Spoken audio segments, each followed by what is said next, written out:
Hi, we have Philip from Swarm Fund today. So Philip, could you please introduce yourself and Swarm Fund?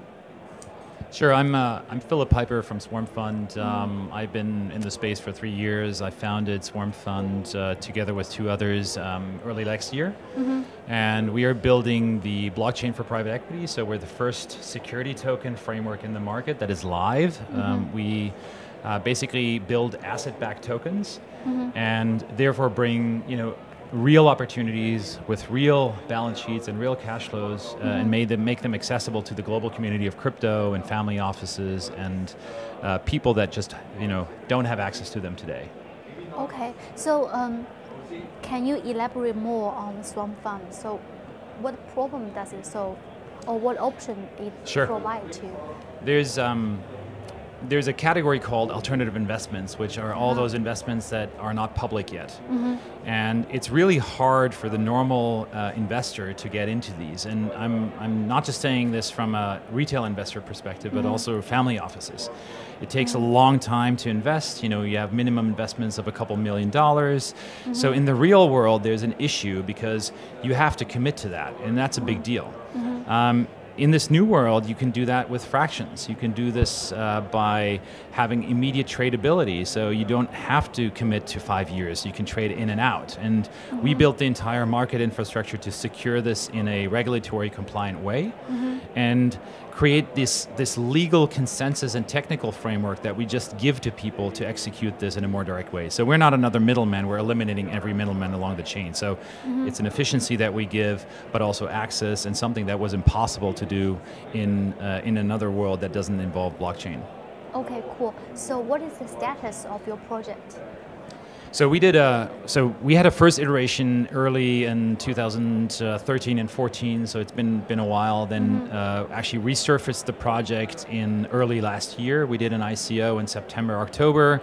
3 months after doing the ICO in January, we launched. And then we, had 2 funds on the platform. We launched the first alpha product, and today we have 20,000 investors that have signed up. We have 37 funds that are in the pipeline that are being launched. So it's quite an amazing dynamic happening around it. And we're lucky to have a very engaged community that actually is helping us. There's great assets of people that are sharing this and that feel passionate about bringing this to the market. So it's an amazing experience. I see. So who are your clients? Are they only accredited investors, or they're like? No, you're saying this from a very U.S. perspective, right? So we are building this global infrastructure. So the customers are 3 categories of customers. Let's talk about that first. So one is the normal crypto investor. The second one, so the crypto investor has a need to de-risk their portfolio. So sometimes you just need to escape this craziness of volatility in the crypto market. The second categories are family offices, mostly from abroad, that want to invest into US opportunities or into Europe opportunities. And they often don't have the infrastructure to invest, to identify and invest in these kind of opportunities, nor do they have the willingness to go through 6 layers of middlemen that actually eats up all the profits that are coming from these kind of opportunities. And the last one is the retail investor. So, we want to democratize investing by offering the same returns to the investor, $5 investor from Kenya, as it would be to the $5 million investor from Wall Street. Okay, very interesting. So who are your potential partners or your current partners? Yeah, it's a great question. So we obviously we work with all sorts of different decentralized partners in the development side. We work with really trustful partners out of Ukraine and Australia. That's the pure technical partner side. The ecosystem partner side. So the reason why the blockchain is applicable here is we're tying together service providers that allow to operate funds and allow to do the investment process. So we actually do AML and KYC with external providers. We are working with people to do the legal side, to actually do the assessment side. We're working with one of the big service firms to do due diligence services, all of which are actually transacting on this economy of Swarm that we've created. So in a way, it becomes like an on-demand service economy. It's like an AWS for fund operations, if you want to call it that way. Okay, wonderful. So, where does the name come from, Swarm Fund? Well, I mean, swarm is a swarm is like a accumulation of animals or whatever it is that come together and then they do something together. The concept is very clear because it's the same thing that we do. We have all these people that come together to do an investment of some kind. So we're swarm funding something. But it might be that people, like individual birds, fly off out of the flock. The individual investor can make a choice to do something else. So I think we're living way more in this age where the fluidity of that is attractive. The second thing is swarm intelligence, meaning we do algorithmic trading ourselves, and swarm intelligence is something that is actually superior to something that you plan yourself. So it's an asset. Okay, cool. Tell me about the opening positions at your company. So, being a decentralized organization, we have obviously challenges in actually coordinating. So basically, right now we have 25 people that are working on this project directly, full time. We have probably another 10 people that are sort of contributing in some fashion. So we have 4 different roles. One is actually sort of the role, pure development role, a Solidity developer role, smart contract development. The second role is actually full stack development. We do have a stack of technology that needs to be consumer friendly. The third role is marketing role. So there's a very unique marketing world that is being created, and how to manage the sort of this fluid community coming in and out. So there's a lot of data science that is needed, a lot of sort of creative thinking around how to do messaging, and then the pure management of the channels themselves, which is in marketing. It's something that is already existent, but it has a different flavor in this world. And the last role is.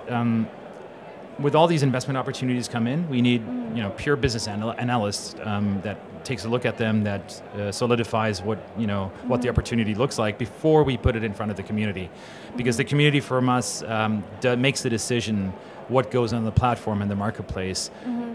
Ultimately, it's a crowdfunding decision that the crowd does itself. Okay, so may I know how many people you are trying to hire to bring in, like say for this year? The entire year, I would say, it could be as high as 50 people. 50 people. Wow, we right now are 25. I would say, the plannable horizon contains anything from 15 to 20 people. So it's a good dynamic at a good growth rate, and lucky enough, we have the engagement of people that know about us, that come to us with specific ideas, what they want to do, and we just have to give them a home in some kind. Okay, cool. So is your company open to part-time or intern, or you're only hiring for full-time? Oh, no. We have very good experience with part-timers, and part-timers are often unpaid because they choose to contribute in some fashion. So, from Telegram, we have like 3 or 4 people that have asked to contribute, and they actually sort of do this. We have developers contributing to our GitHub, but yeah, no, we love part-time enthusiasts that within their job or outside their job that come and help us out. Okay, cool. So how would you describe your company culture? So first of all, we're not a company. Okay, your organization. We're a foundation, and we have a goal to democratize finance, which means we have a different set of mindset there. We are not doing this from a control perspective. We're doing this from a, everything goes into supporting that goal of democratizing investing. And so the reason why that's important is because it does reflect itself on culture. It does reflect itself on the ability to tie in decentralized capacities, that basically, the entire process of managing the organization works differently than in a normal company where you have, only pipelines and, tasks and so forth. And sometimes in this new world, you don't have that kind of stringent operational process, but you have to do it in a different fashion. So, it's all about, being open to these things. It's all about being honest to that goal. And in the end, we do care why people go into the blockchain. So we see a lot of people that come in to make a lot of money, and that is not the mindset that we're necessarily supporting. Although, money and investing is the core of what we do, we're trying to eliminate middlemen for the better good. And that's actually a different perspective. Okay, so how do you make sure the efficiency of the foundation or the organization? Yeah, it's a great question. I think it's something that we all as an industry are learning about. there's a huge amount of benefits doing an ICO as an ICO, right? Because you know, when you leave out all the scam issues and everything, you actually involve people that want to help you build your network. And that's a huge opportunity because you can tie them in, you can make them actually benefit from the material effects of what you're building and what they're contributing to. And so I think no one really has figured out how to do the process well. There's a couple of initiatives that we're also collaborating with and how to sort of do reporting. Key to us is that we built a decentralized governance. So the day after the sale, the first vote was the decentralized vote on how the token should act. We now have had a number of decisions that were actually facilitated by the token holders. So we're keeping agile to define ourselves new using the influence of the community owning the tokens. Okay, cool. So how does your organization solve disputes?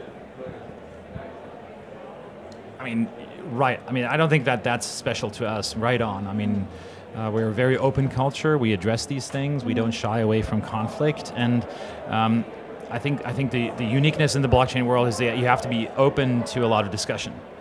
You have to take the time to hear people out and to find a consensus. I mean, that's the core of the blockchain, right? Okay. So how does your company measure success?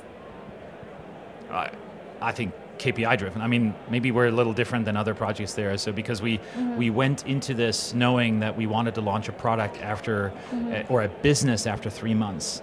So for us, the KPIs of delivering that and how the success of that product looked like, how does the ongoing tracking of those metrics make us know what's going right and what is not going right is key to us. And that's a lot of the learnings that we in previous entrepreneurial experiences have sort of gathered. But yeah, I think that's coming more and more in the industry to make that happen. Okay, right? So what is your biggest accomplishment so far and what is your next goal? We are the first security token that has been launched in the market. And this is in a regulatory compliant way. No one else has done that. That's the biggest accomplishment. The next accomplishment is that we've been able to excite a lot of people around this, to actually gather a group of people that want to transact on this. So bringing that to the next level is actually sort of how to make this into a thriving marketplace, a two-sided marketplace of people that trust each other, that actually see the value in it, and actually that it manifests itself in an industry that is changing rapidly.